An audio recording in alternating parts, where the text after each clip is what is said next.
തിരുവല്ല വേങ്ങൽ ചാലക്കുഴിയിൽ വെള്ളക്കെട്ടിലൂടെ മൃതശരീരവും വഹിച്ച ബന്ധുക്കൾ ചാന്തുരത്തിൽ വീട്ടിൽ ജോസഫ് മാർക്കോസിന്റെ മൃതദേഹമാണ് വെള്ളക്കെട്ടിലൂടെ കൊണ്ടുപോയത്.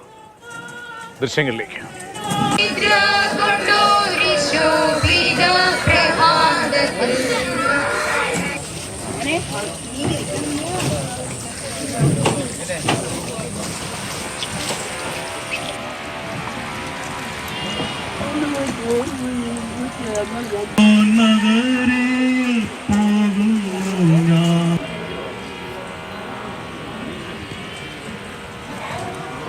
സി കെ അഭിലാലുണ്ട് വിവരങ്ങൾ നൽകാൻ. സി കെ, നമ്മൾ ഒരു പ്രതികരണം കൂടി കേട്ട ശേഷം അഭിലാലിലേക്ക്. ഇവിടെ വർഷങ്ങളായിട്ട് 4-5 വീട്ടുകാർ ദുരിതം അനുഭവിച്ചുകൊണ്ടിരിക്കുകയാണ്. പെരിങ്ങര ഗ്രാമപഞ്ചായത്തിൻ്റെ 7ാം വാർഡാണിത്. ഈ സ്ഥലം ഇവിടെ മാറി മാറി വന്ന പഞ്ചായത്തിൻ്റെ ഭരണസമിതികൾ ആരും പരിഗണിക്കാതെ കിടക്കുന്ന 4-5 വീടുകളാണ് ഉള്ളത്. ഒരു ചെറിയ മഴ പെയ്താൽ പോലും വെള്ളം കയറി നടക്കാൻ വയ്യാത്ത അവസ്ഥയിലേക്ക് എത്തിച്ചേരുന്നുണ്ട്.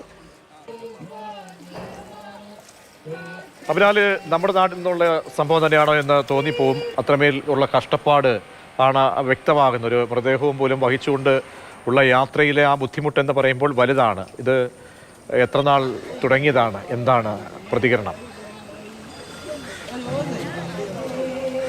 അപ്പർ കുട്ടനാടൻ മേഖലയാണ്. ഭൂമിശാസ്ത്രപരമായി കുട്ടനാടിനോട് സാമ്യമുള്ള പ്രദേശം കൂടിയാണ്.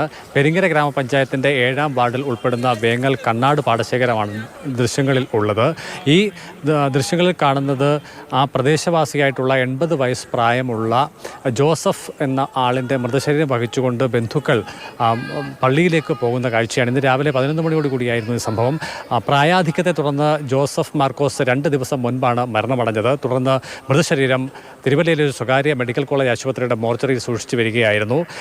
കഴിഞ്ഞ ദിവസങ്ങളിൽ പെയ്ത കനത്ത മഴയെ തുടർന്ന് ഈ തോടിൻ്റെ ഈ ഭാഗത്തുകൂടിയുള്ള കോൺക്രീറ്റ് റോഡ് ഏറെക്കുറെ മുങ്ങിയ നിലയിലായിരുന്നു. അതുകൊണ്ട് തന്നെ മൃതശരീരം വീട്ടിലേക്ക് എത്തിക്കുന്നതിനും തിരിച്ച് പള്ളിയിലേക്ക് കൊണ്ടുപോകുന്നതിനും തടസ്സമാകുന്നു എന്ന് കണ്ട് ഇന്നലെ വൈകുന്നേരത്തോടു കൂടി ബന്ധുക്കൾ എല്ലാവരും കൂടി ചേർന്ന് ഏറെക്കുറെ 150 മീറ്ററോളം ഭാഗത്ത് തടി കൊണ്ടും അതോടൊപ്പം തന്നെ ഇരുമ്പ് പാളി കൊണ്ടും താൽക്കാലികമായ പാലം നിർമ്മിച്ചിരുന്നു. പക്ഷേ കഴിഞ്ഞ രാത്രി മഴ തോരാതെ വന്നതോടുകൂടി ആ പാലം കൂടി മുങ്ങുന്ന സ്ഥിതി ഉണ്ടായി. അങ്ങനെയാണ് മൃതശരീരം വെള്ളക്കെട്ടിലൂടെ കൊണ്ടുപോകേണ്ടി വന്നത്. രാവിലെ മോർച്ചറിയിൽ നിന്നെടുത്ത മൃതശരീരം ആദ്യം അന്തിമ ശുശ്രൂഷകൾക്കായി വീട്ടിലെത്തിക്കുകയും തിരിച്ച് 11 മണിയോടുകൂടി സെൻറ്റ് പീറ്റേഴ്സ് CSI പള്ളിയിലേക്ക് കൊണ്ടുപോയതും ഇതേ വഴി തന്നെയാണ്. ഗ്രാമപഞ്ചായത്തിൻ്റെ 7ാം വാർഡിൽ ഉൾപ്പെടുന്ന ഈ പ്രദേശത്ത് ഏറെക്കുറെ 5 വീട്ടുകാരാണ് താമസിക്കുന്നത്. വർഷത്തിൽ ഏറെക്കുറെ 6 മാസത്തോളം സമാനമായ രീതിയിൽ വെള്ളക്കെട്ട് അനുഭവപ്പെടുന്ന ഒരു പ്രദേശമാണ്. നമുക്കറിയാം, കഴിഞ്ഞ ദിവസങ്ങളിൽ പെയ്ത കനത്ത മഴയെ തുടർന്ന് 2 നാൾ മുൻപാണ് മേഖലയിലെ റോഡടക്കം വെള്ളത്തിലായത്. ശാശ്വതമായ പരിഹാരം എന്നുള്ളത് റോഡ് ഉയർത്തിപ്പണിയുക എന്നത് മാത്രമാണ്.